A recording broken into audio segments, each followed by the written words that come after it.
Mesdames et messieurs, je suis heureux d'être avec vous ici et en même temps, je suis triste parce que je ne peux pas parler le portugais.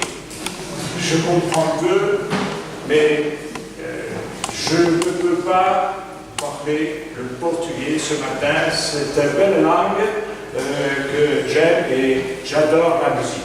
Ensuite, j'ai encore un problème. C'est très difficile de parler après cette belle musique qu'on entend. Voilà. Mais je vois que dans la salle, j'ai que des amis qui, même s'ils ne comprennent pas tout à fait le français, ils vont comprendre l'amitié. Ensuite, je suis triste parce que j'ai une limite dans la salle. C'est le temps. Le temps. Taille. C'est des limites. Oui. Voilà. Donc,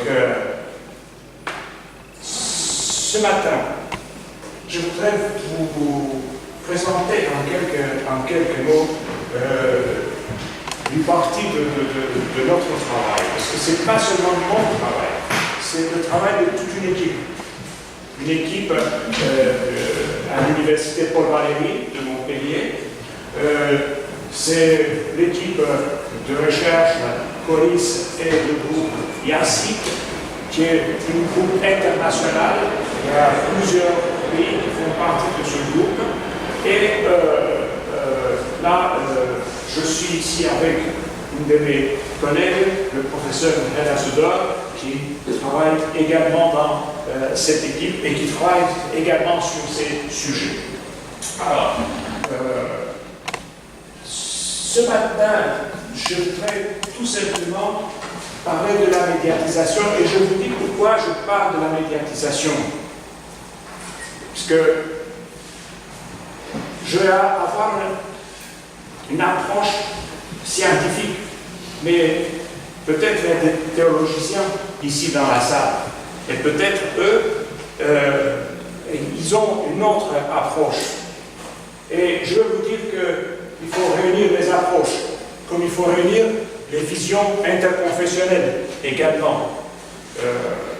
Puisque là, pour ceux qui veulent avoir une image théologique, avant tout, rappelez-vous cette image du messager qui vole dans le ciel pour toutes les nations, pour tous les peuples.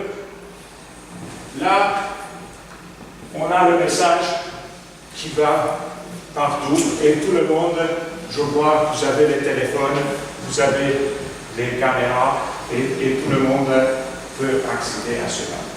Mais là, la médiatisation, en fait, c'est un concept qui n'a pas uniquement, je parle plus lentement pour comprendre, c'est pas uniquement un concept purement et simplement scientifique. C'est quelque chose qui participe au changement du monde. Ce qui se passe dans le monde aujourd'hui se passe en grande partie puisque il y a une médiatisation, et je vais vous expliquer tout de suite ce que j'entends par médiatisation de tout cela. Eh bien, la religion n'échappe pas. Vous avez constaté dans vos pratiques religieuses des changements qui sont intervenus puisque finalement il y a des médias qui ont intervenu. Vous avez vu dans les églises que les fidèles regardent ce qui se passe devant, mais aussi ce qui se passe dans leur téléphone également. Il y a des changements, il y a des applications, je ne vais pas rentrer dans cet aspect technique. Il y a des changements qui influencent l'Église, qui influencent les communautés, qui changent le monde. Tout ça se passe sur le fond des innovations de toutes sortes.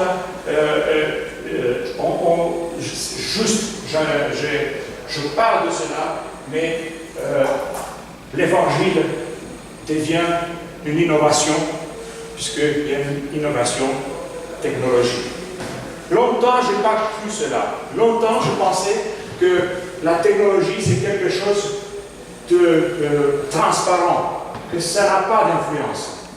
Et ça, sur l'influence des recherches après la guerre. Mais maintenant, je me rends compte, quand je vois les communautés comme changent, quand je vois comme les relations entre les gens changent, puisque les technologies interviennent dans leur changement, alors je dois dire, oui, que les médias changent. Parce que tout est mis dans les médias. C'est ça, en quelque sorte, la médiatisation. On met tout dans les médias. Là, on est en train de filmer. Et je ne sais pas si vous transmettez en direct, mais peut-être, mais c'est possible de le faire. Donc on peut mettre tout dans les médias. Quelqu'un peut faire à manger, il met dans les médias. Les politiques, c'est pareil. Dans l'économie, c'est pareil. Dans les médias. Cette mise en médias, c'est en fait, d'une manière générale, la médiatisation.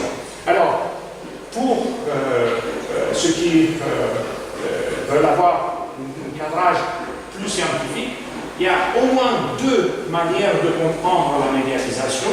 Il y a une manière de comprendre, je vais dire rapidement, la médiatisation comme la couverture des éléments par les médias, c'est-à-dire on va transmettre ce qui se passe, et il y a une autre manière d'entendre la médiatisation tant que transformation de la société par les médias, pas seulement la société, des institutions, de la vie, des croyances, des fonctionnements à travers les médias, c'est-à-dire dans un mouvement qui est un mouvement en deux sens. Alors, c'est pour cela que la médiatisation n'est pas seulement un fait social, mais également un paradigme d'interprétation et de compréhension. Une deuxième sur laquelle je veux revenir, c'est le confucianisme, une autre violence dont on parle moins et qui a une autre manière de s'opposer à la foi chrétienne, de détruire et de mettre la foi chrétienne en difficulté. Rapidement, quelques éléments concernant la médiatisation de la foi chrétienne face à la violence islamique. On se pose des questions, ce que je disais tout à l'heure. On peut construire une église dans l'Arabie Saoudite. Évidemment, on ne va pas discuter ici, on ne va pas, mais il y a des discussions. Et la médiatisation met en tension finalement cette situation très importante en fait pour la foi de chacun d'entre nous, mais pour l'Église aussi. Et là, il y a des discussions. On voit tout cela et il y a une contribution. Derrière cette image de paix, de travail ensemble, il y a quand même une violence parce qu'il y a des chrétiens et des chrétiens qui souffrent. Il y a des chrétiens qui sont persécutés. Il y a des chrétiens qui vivent leur foi chrétienne par la crainte. Et les médias montrent cela, et ça sert de montrer cela. Il y a aussi cette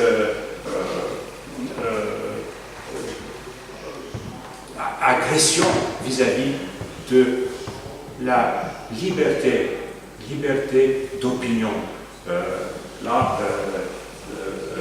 Cette idée de qualifier certains de mécréants et d'autres de fidèles.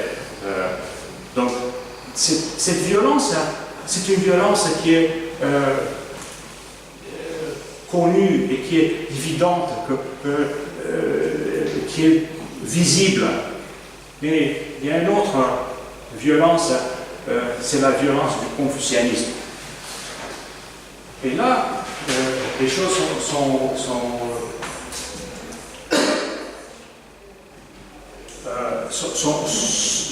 empruntent une voie médiatique moins violente, moins visible, plus obscure.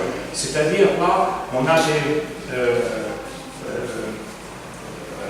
séries télévisées, en fait, où on diffuse les idées de Confucius. En disant, voilà, on va créer un monde meilleur, un monde harmonieux, mais en fait, c'est un monde qui rejette les valeurs occidentales, qui sont les valeurs du christianisme, les valeurs de démocratie. On ne veut plus le communisme, mais on ne veut plus la démocratie non plus. Et on va faire autre chose. Et là, tous ces instituts qui sont implantés par ici, par là, ne font que diffuser ces idées, apparemment des idées d'harmonie, mais en fait qui sont en train de souligner et mettre en pratique une violence. Parce que la violence, c'est pas seulement tuer quelqu'un, c'est la violence de l'empêcher de penser également. Et là, la dernière réalisation, enfin, ça continue, c'est ce qu'on appelle le crédit social, un mécanisme, en fait, pour surveiller, en fait, les citoyens au nom de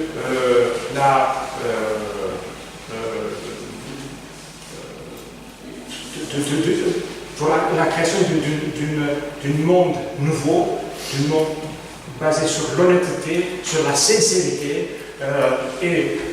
Si vous êtes sur Internet, vous recevez des points, et en fonction de ce point, vous pouvez accéder à des études, vous pouvez aller à l'étranger, vous pouvez avoir des crédits, et ces points, vous allez les avoir tout simplement par des algorithmes, quand vous avez des discussions avec l'autre, qui est votre ami, qui est quels sont vos achats, est-ce que vous êtes en retard, donc vous ne tenez pas votre parole, et on rentre dans des questions de morale de cette manière-là. Pour finir, deux mots à retenir. Les problèmes que la médiatisation pose, en fait, tiennent de sa forme et de sa substance. En fait, sur la forme, on peut être sur Facebook, c'est-à-dire avoir des amis, être connecté, et on est ravi de pouvoir utiliser tout cela. Mais il ne faut pas oublier que dès qu'on est connecté, on rentre dans un monde violent, dans un monde d'oppression. Et toute connexion engendre aussi une violence, d'une certaine manière. Je vous remercie pour votre attention et j'espère que une autre fois, je pourrai vous parler en portugais.